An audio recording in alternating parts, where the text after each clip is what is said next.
Un país saqueado por la vieja política era el Ecuador hasta mediados de la primera década del 2000.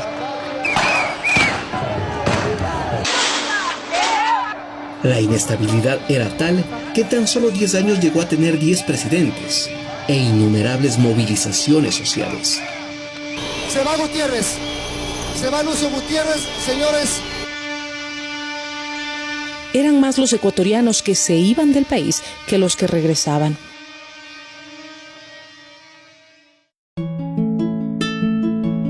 Hasta que llegó un proyecto político progresista y la incertidumbre empezó a transformarse en certezas.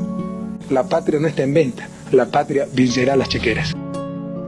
Se trataba de Rafael Correa, un joven economista alejado de la política tradicional que empezó la gran transformación.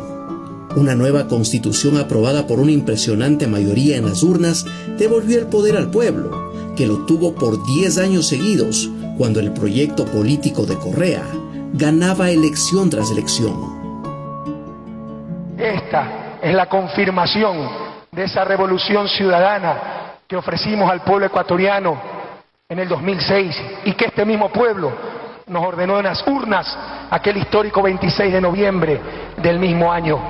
Con esto cumplimos el mandato, la orden que nos dieran el 26 de noviembre del 2006 de tener esta nueva constitución que siente las bases para un nuevo país. Fue así como, por primera vez, el ciudadano pudo tomar las riendas de su país y, a través del Consejo de Participación Ciudadana y Control Social, ser parte de la toma de decisiones. Las autoridades de control nunca más serían nombradas por políticos bajo su conveniencia. Lo reemplazaría un organismo independiente que reemplazaría a estos ciudadanos. El Estado dejaba de tener 3 funciones para pasar a tener 5, todas operando de manera independiente, ordenada y con sus respectivas atribuciones. El Consejo de Participación Ciudadana estaba encargado de la selección de 137 autoridades de las funciones electoral, judicial y de transparencia, consejeros electorales, jueces y autoridades de los órganos de control, todos designados mediante procesos transparentes de méritos y oposición. Juran ustedes que cumplirán fielmente las funciones otorgadas por la Constitución de la República del Ecuador y la ley en su calidad de vocales principales del Consejo de la Judicatura. Sí, claro. Pero la destrucción llegó tras el triunfo de Lenín Moreno, que ganó la presidencia bajo el paraguas del movimiento político del expresidente Correa, pero no dudó en traicionar a sus electores. Moreno se entregó de lleno a la banca.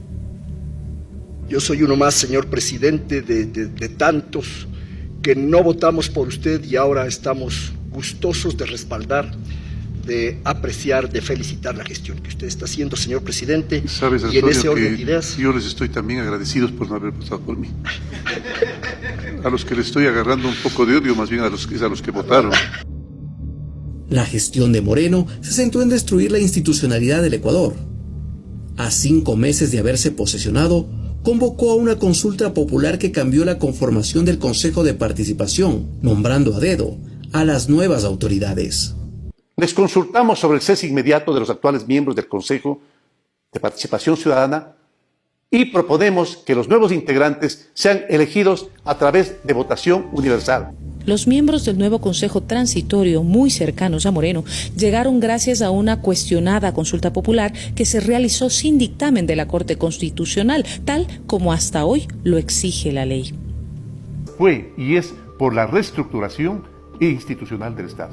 El presidente del Consejo Transitorio aseguraba estar por encima de la Constitución y llegó a tener un poder ilimitado. En el caso de que hubiera algún conflicto entre nuestras decisiones y la Constitución, ha de prevalecer la norma creada por nosotros para cumplir nuestras tareas. Basados en este criterio, todo en el Consejo Transitorio se hizo a conveniencia.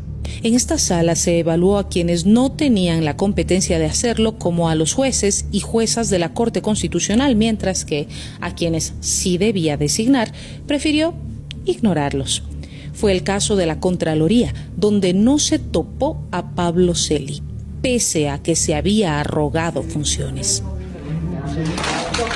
No me diga la mía ese tipo de tonterías. No me puede.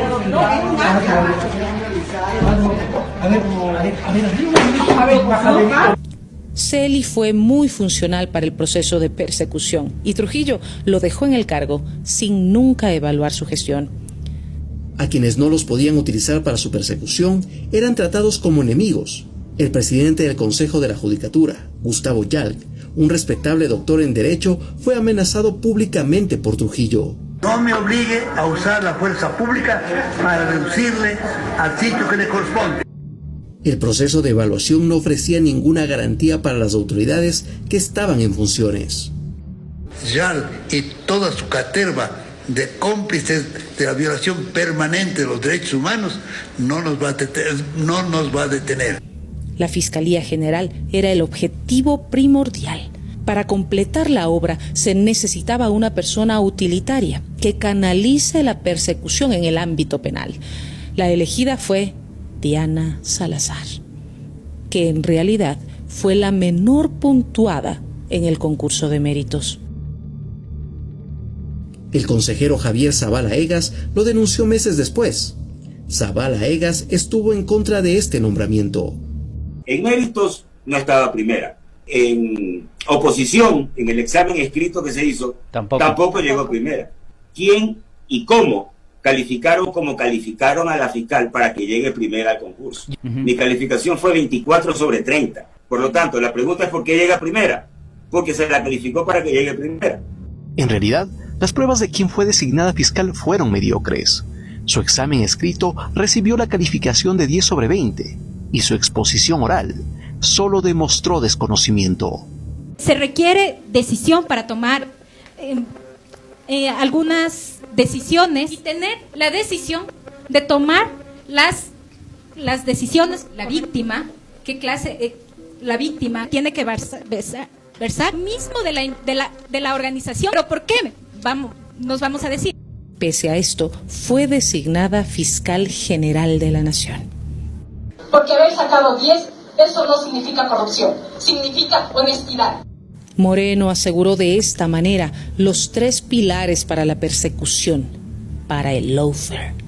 Pablo Celi, el contralor subrogante, forjaba informes de responsabilidad penal contra todos los correístas. Con estos informes actuaba la Fiscalía de Diana Salazar y los casos llegaban a los jueces puestos por Moreno y Trujillo y los sentenciaban. Tradicionalmente, los fiscales tienen temor y miedo de solicitar prisiones preventivas. Entonces, debe ser aplicada en todos los casos. Llenaron el círculo y empezaron la persecución. Acusaron y sentenciaron por asociación ilícita al ex vicepresidente Jorge Glass, sin una sola prueba, después de que Moreno le retirara de sus funciones porque el vicepresidente denunció el pacto con la vieja partidocracia. Me han quitado las funciones por pedido de Guillermo Lasso, por pedido de los grandes empresarios.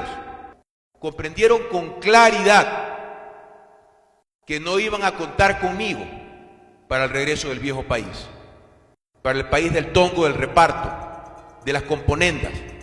Se inventaron el caso Balda, un supuesto secuestro en el exterior de una persona que huyó a Colombia evadiendo la justicia. Y ahí salió la primera orden de prisión contra el expresidente Correa, cuando todo evidentemente fue un montaje, y lo denunció el mismo cooperador eficaz de la Fiscalía. Desde Argentina, en donde actualmente se encuentra refugiado, Raúl Chicaiza, ex agente de la CNAIN, cuenta su verdad sobre el caso Balda. Este caso fue netamente político y en su contexto debo aplicar y debo normalizar que detrás de todo esto estuvo el expresidente del Consejo de Participación Ciudadana y Control Social, el doctor Julio César Trujillo. Meternos preso a nosotros como chivas expiatorios para hacer daño a Romero, hacerle daño a Correa y seguir haciendo daño más. Por este engaño, el presidente Correa tuvo su primera orden de prisión. Luego, aseguraron que Odebrecht puso presidente en Ecuador.